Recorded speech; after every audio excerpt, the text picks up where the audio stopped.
अस्सलाम वालेकुम स्टूडेंट, कैसे हैं आप। उम्मीद करता हूँ आप सब खैरियत से होंगे।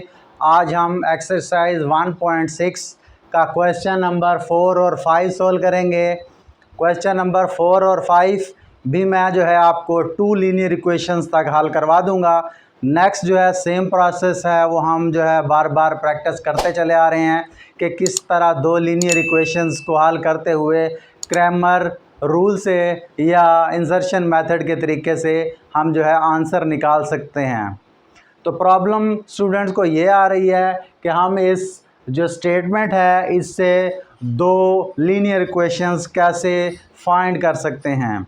अगर हमें ये 2 लीनियर इक्वेशंस मिल जाएं तो हम आसानी से आगे हल कर सकते हैं। तो देखें आज का सवाल नंबर 4। सवाल नंबर 4 में वो कहता है the third angle of an आइसोस्केल triangle is 16 less than the sum of the 2 equal angles. आइसोस्केल ट्राइंगल ऐसी ट्राइंगल होती है कि जिसके 2 ज़ाविये आपस में बराबर होते हैं। अगर उर्दू मीडियम वाले देखें तो वो इसे जो है मसावी व साकैन मुसल्लस कह सकते हैं, जिसके 2 एंगल आपस में बराबर होंगे। थर्ड एंगल डिफरेंट होगा। हम जो है ये 2 इस तरह से, एक जो है आइसोस्केल ट्राइंगल है, वो कहता है कि इसके 2 जो ज़ाविये हैं वो बराबर हैं। तो देखें सवाल में हम फर्स्ट लेट्स सपोज कर लेते हैं। यहाँ पे हम लिखते हैं फर्स्ट एंगल, सपोज कर दिया x है। इसी तरह सेकंड एंगल वो हम सपोज करते हैं z है, और थर्ड एंगल y है।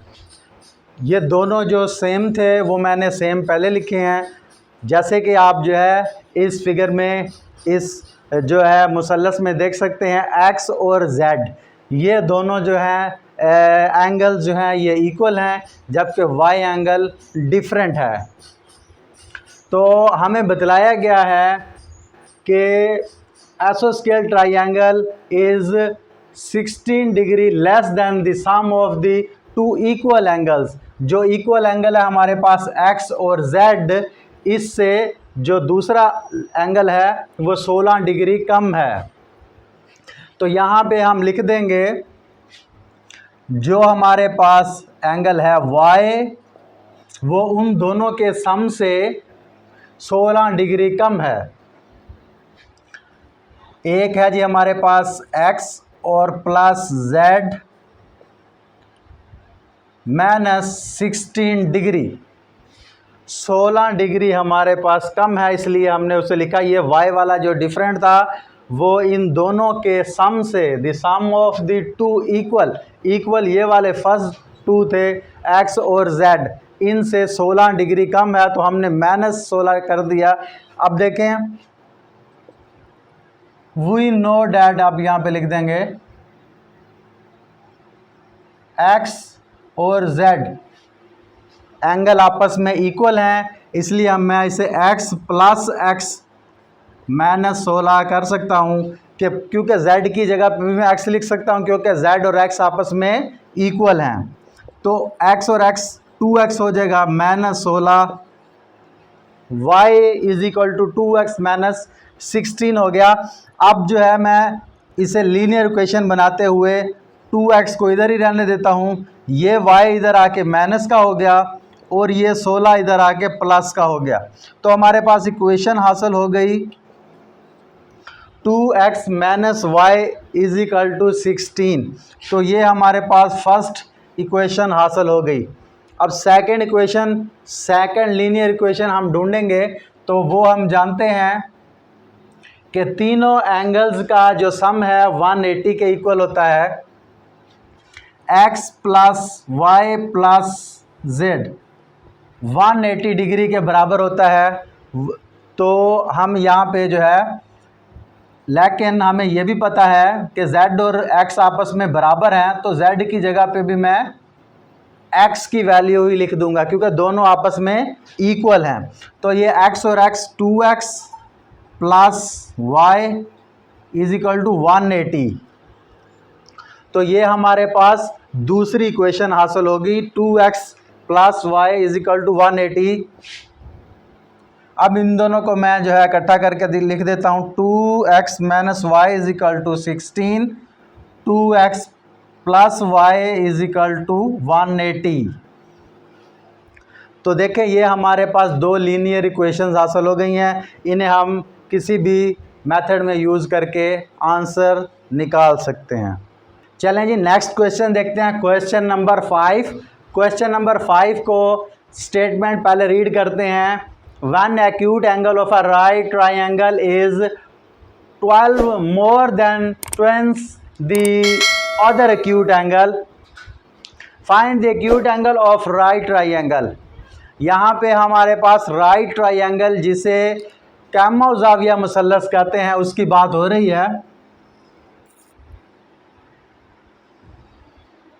कैमा ज़ाविया मुसल्लस ऐसी मुसल्लस होती है जिसका एक ज़ाविया कैमा यानी 90 डिग्री का होता है और बाकी दो ज़ाविये जिन्हें एक्यूट एंगल कह रहा है उनकी जो है उसने कीमत हमें दी है।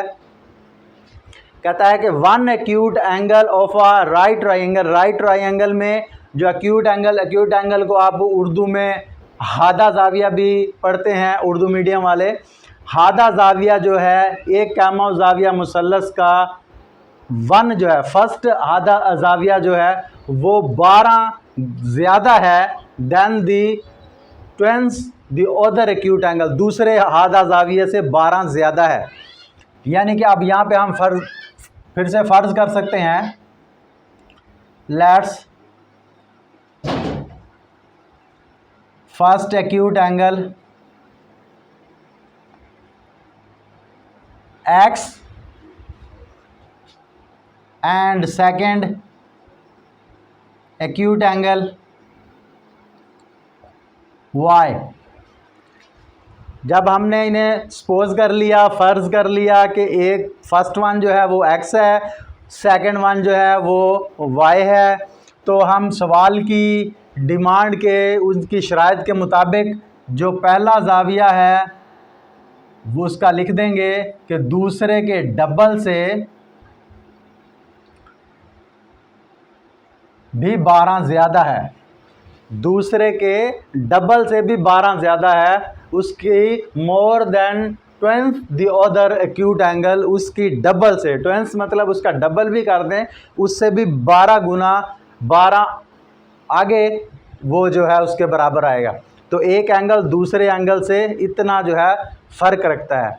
अब इस तरह हम जो है अगर वैल्यूज़ देखें, x इधर ही रहे, 2y इधर आके माइनस का हो जाए और 12 उधर ही रहे, तो ये हमारे पास एक एंगल हासिल हो जाता है कि जी x minus 2y is equal to 12। इसे फर्स्ट हम जो है इक्वेशन कह देते हैं। इसी तरह सेकंड इक्वेशन पिछले सवाल की तरह हम जैसे कि किसी भी मुसल्लस के तीनों ज़ावियों का मजमुआ यहाँ पे लिखें, we know that x plus y plus z is equal to 180। किसी भी मुसल्लस के तीनों ज़ावियों की मिकदारों को जमा किया जाए तो वो 180 के इक्वल होते हैं। तो यहाँ हम देखें तो हमारे पास z एंगल जो है x और y जो थे वो हमारे एक्यूट एंगल थे यानी हादा ज़ाविये, जबकि z एंगल हमारा राइट एंगल था यानी कि 90 डिग्री राइट एंगल को कहते हैं। तो हम इसकी जगह पे 90 डिग्री लिख देते हैं क्योंकि वो उसने फिक्स कह दिया है कि राइट एंगल है। तो हम 90 को दूसरी तरफ सेंड करेंगे, 180 माइनस 90 तो बाकी बच गया 90। तो ये हमारे पास सेकंड लीनियर इक्वेशंस हासिल हो गई। तो देखिए दोनों इक्वेशंस को मैं इधर साइड पे लिखता हूँ और ये देखें जी ये हमारे पास दोनों इक्वेशंस हासिल हो चुकी हैं। दोनों के अंदर x minus 2y is equal to 12 और x plus y is equal to 90। तो अब ये दोनों लीनियर इक्वेशंस जो है सेम हमारे सवाल जैसी बन गई है जैसा कि आपने क्वेश्चन नंबर 1 के मुख्तलिफ पार्ट्स किए थे। तो अब आप उम्मीद है कि अब आप इसे आसानी से तकमील तक पहुंचा सकते हैं।